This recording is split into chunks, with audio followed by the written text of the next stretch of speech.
pentia pencong Kangka hukum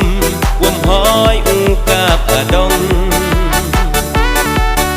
Cepertai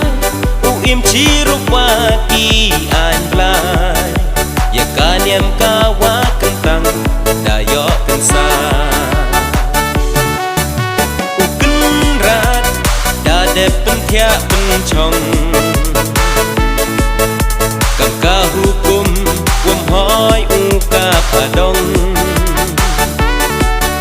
Cepertai uim cirupati anblai Ya kanyam kawa kentang dayok kensa Yasnen peteng haki kon kiksu Yo yo langki dejo ijin kerku Yai wada em ham i usatra Yo biar inam iyong warim wajah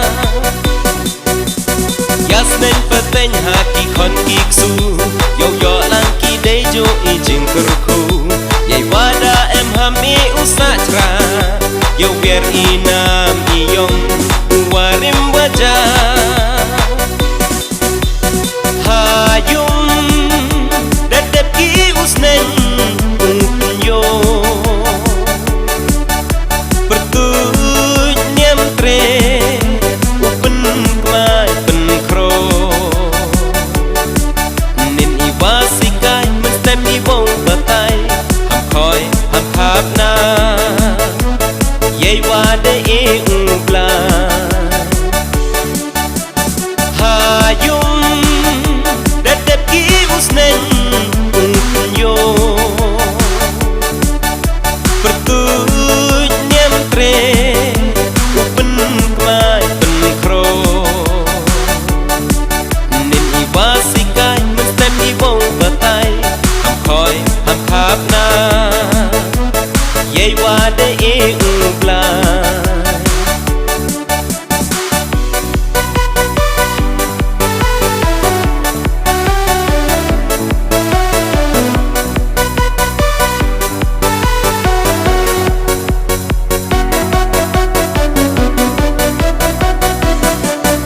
So dong so kun kita wa em ha chnong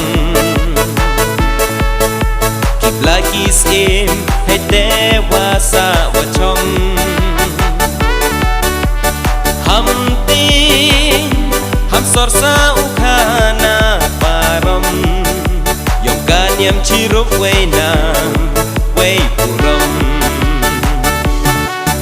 So dong so kun kita wa em ha chnong Kip lagi sim hay de wa sa wa chong Ham tin ham sor sa ukhana parom Yong kanyam chirup way nam way purom Uper kuda dep mi atre kirot Inam yong me kenrat iwo semot Kadang nek kadang sa i mensen Upen kentang i yaiman i long renyen Uper kuda dep mi atre kirot Inam yong me kenrat iwo semot Kadang nek kadang sa i mensen Upen kentang i yaiman i long renyen Hayum dadap ki usnen yo Bertuj nyam tre upen kmai pen kro Nin iwasikai mestem iwong batai Ham koi ham khap na Yai wade e ublai Hayum dadap ki usnen yo Bertuj nyam tre upen kmai pen kro Nin iwasikai mestem iwong batai Ham koi ham khap na Yai wade e